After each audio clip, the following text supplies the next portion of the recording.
Good morning. Welcome to this CareerWise webinar called LinkedIn for Launch. We're talking to young professionals who are just launching their career, and I'm talking about the importance of LinkedIn. So LinkedIn is in the category of social media, but I think it's totally different than other forms of social media. I think you really need it.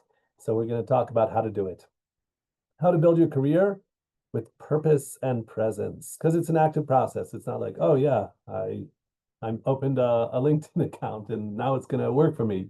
No, you got to feed it and tend it. So we're going to talk about how to do that.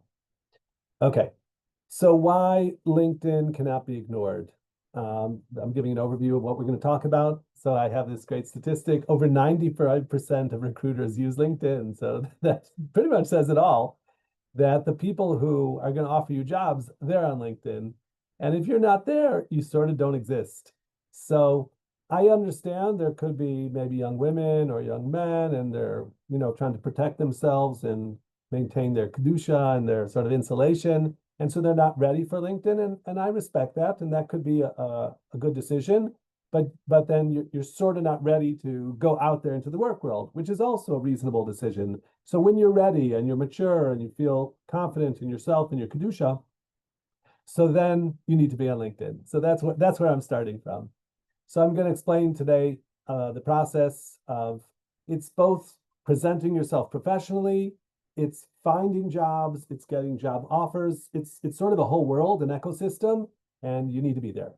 What exactly do you need to do? And what do you need not to do? Okay, we're going to talk about some common mistakes and how to avoid them. So let's get started. So social media is part of the work world.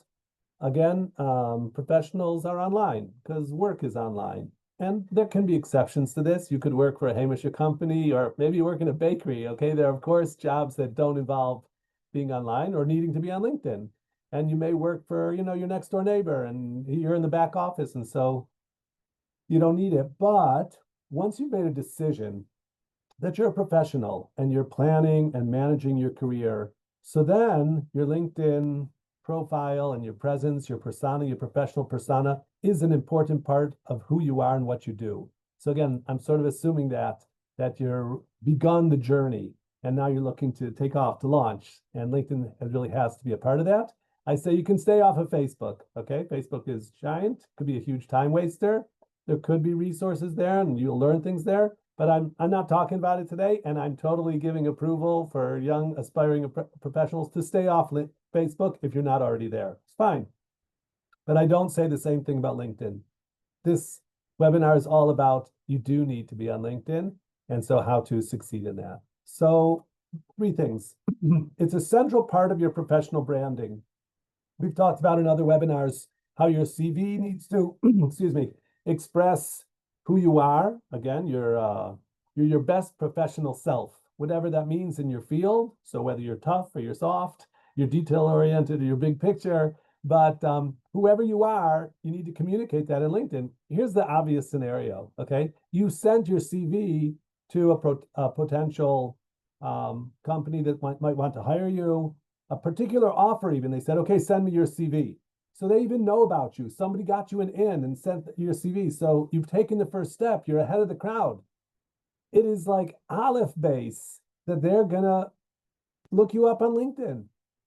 So if you're not on LinkedIn, question mark, why is this person not on LinkedIn? If it says something on LinkedIn about you that contradicts what it says in your CV, bing, that's, points against you. Which story is true? Why are you contradicting yourself? So LinkedIn is a central part of your professional branding. Second, it helps you connect to opportunities and people. They say you should have, is the number 300, you should have 300 contacts.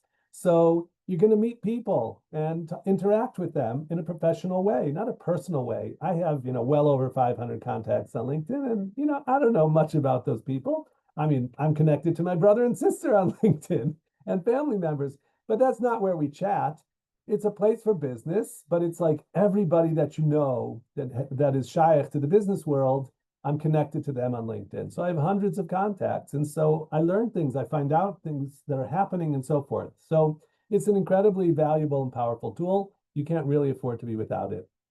The third thing I wrote here is both push and pull, that anyone who's anyone is there. Push means I'm going to push myself out.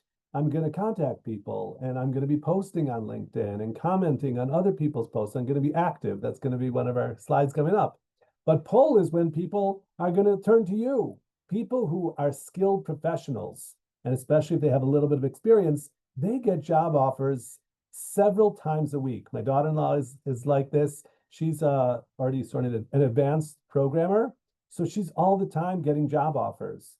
My daughter, who's an HRE, she's using LinkedIn to recruit and to find people. So you need to be there. Let's go on. Okay, brass tacks, tachlis. 7 key elements of your profile on LinkedIn. And this is not something that will take you 10 minutes. This is something you need to invest in, invest thought, and then, action. So, there's a place for your picture on LinkedIn. And I think the best thing is to have a picture of yourself, a professional picture. And there's whole, YouTube videos about how your professional picture should look on LinkedIn. Don't wear sunglasses. You can smile, but not too much fun and so forth. But I also understand young women or men who don't want to put a picture of themselves. That's okay. I say don't leave it blank. There's many free places on the internet where you can turn yourself into an avatar, like a cartoon character that somehow is related to you. Feel this character represents you. We had a guest like that in one of our cyber classes, a young woman, unmarried woman, who's very successful in her career in cyber. And she had a picture of whatever, a young woman who represented her as an avatar. So that said something to me. She's clever, she's technical. She didn't just hide and not show a persona because people want to see a face. People want to know that you're real, okay? So it is important to have a photo or an avatar that represents you. Then there's a headline. My current LinkedIn is executive and educator. I feel good about both those words, that I run a company and an educational program, and I'm an educator. I'm a Rosh Kollel, and I teach. So I'm a professor. So your headline should be creative, but capture who you are and what you're doing. And I'm going to show you some examples coming up. There's an about summary, and we'll talk more about how to write it. Your experience, that's tricky. If you're just starting out, you don't have a lot of experience, and you don't necessarily want to say camp counselor, okay? So you want to have relevant experience, and if possible, with outcomes of things that you did and you changed, the course of the company or of the experience by taking a leadership position, whatever you did. So again, you got to think about it and what's relevant. Skills and endorsements, this is part of the LinkedIn platform. I'm not going to right now, go online and show you the LinkedIn in real time, but there's a place for skills. And so go through those and endorsements. People will endorse you. Once you're there and you put stuff out there, turn to people, and it's okay to ask them to endorse you, especially your family members and close friends. So that gives credibility to your professionalism. Whatever certifications that you have, and of course your education, if it's in our program or a different program, but that's very important. It says a lot about a person. Where did they get their education? And 7, accomplishments, volunteer work. So these are things maybe not directly related to your career. It's something you care about on the side, but it shows your values and that you're a mensch, that you're a really good person if you're doing volunteer work in some important organization. So anyway, these are 7 key elements of your profile. Okay. Here's an example of writing a great headline or a bad one. So the first bad one, student at Yeshivas Das Torah. So why is this a bad headline on LinkedIn? So first of all, I have a rule of thumb that Yiddish or Hebrew words do not belong in English language CVs and profiles, okay? There are many non-Jews or people who will not know how to read the words Yeshivas Das. They don't know what those words mean, and they don't need to.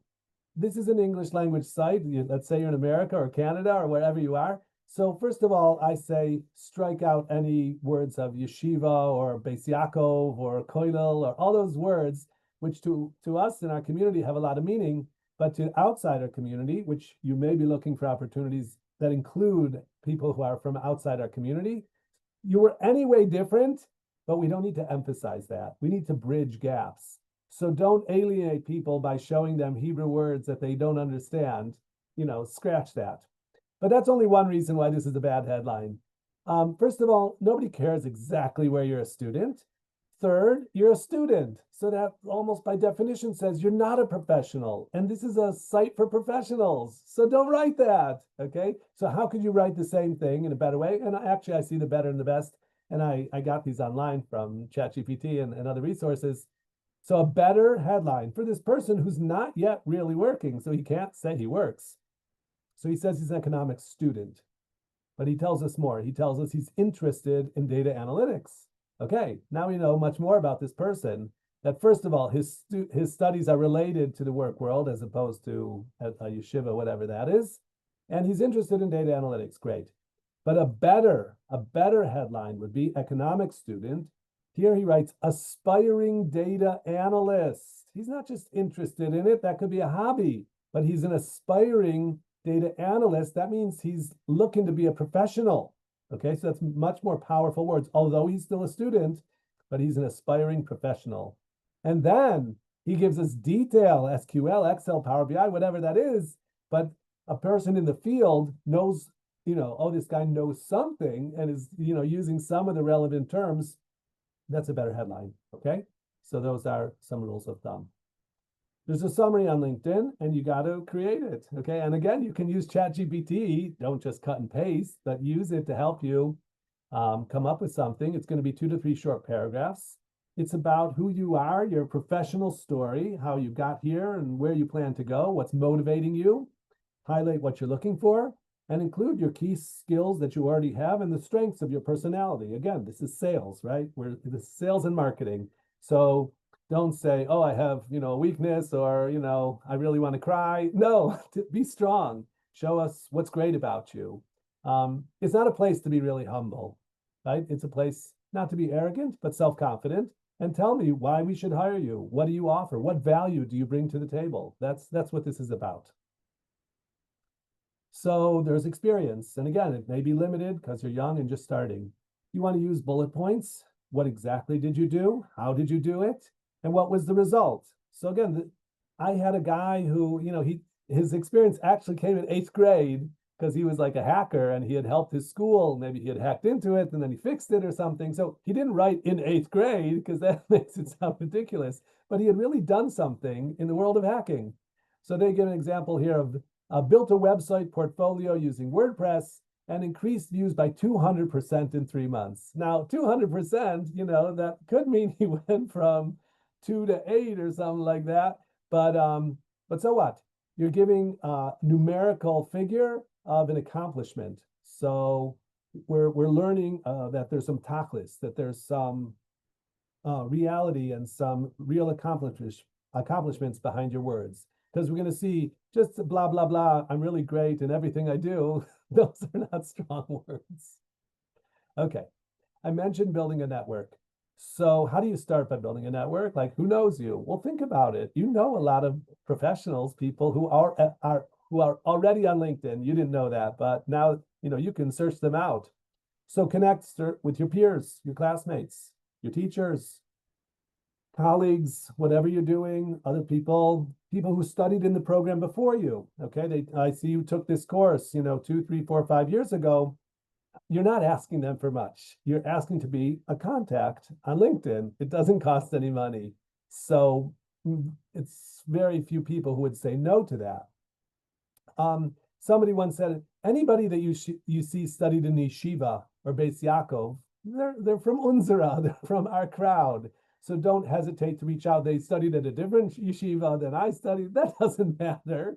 We're in this together. So, oh, I see you studied at yeshiva. I also studied in yeshiva.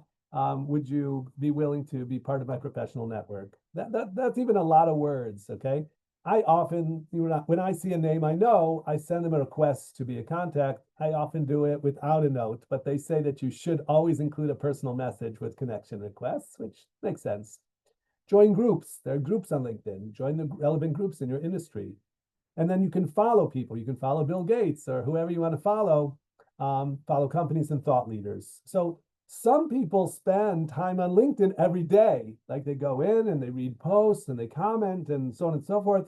And it's a form of education. That's a good thing to do. I personally don't do that. I sort of don't have time and I'm doing other things. I'm not looking for a job, but following companies and thought leaders to learn more and become a part of things and to therefore promote yourself by commenting on these posts and thought leaders is a good investment of time. It's not a time waste. It's an investment in your career management. Okay, so what should you post? Because we're going to see that you got to be active. So what should you post? You know, obviously, oh, we had pizza for dinner last night. It was really great. That's not a good post. But projects that you've worked on, events, professional career events or training events, that's good. People want to hear about that. Career tips, you know, something happened to me and I learned something about whatever. So share your career tip or your learning moment. Celebrate milestones and achievements. I graduated from my course. I've been 6 months in my new job. Whatever it is, pat yourself on the back in a humble way and celebrate. Share relevant articles with your thoughts and comments. So it's, you know, it's good to share any article that you found helpful or interesting, but it's much better if you have an intelligent comment to make on it. That's part of the LinkedIn game. So I have an active volcano here. Be active, not passive. Comment on other people's posts. Again, that's not so hard. Try and say something intelligent. Engage with content from your industry.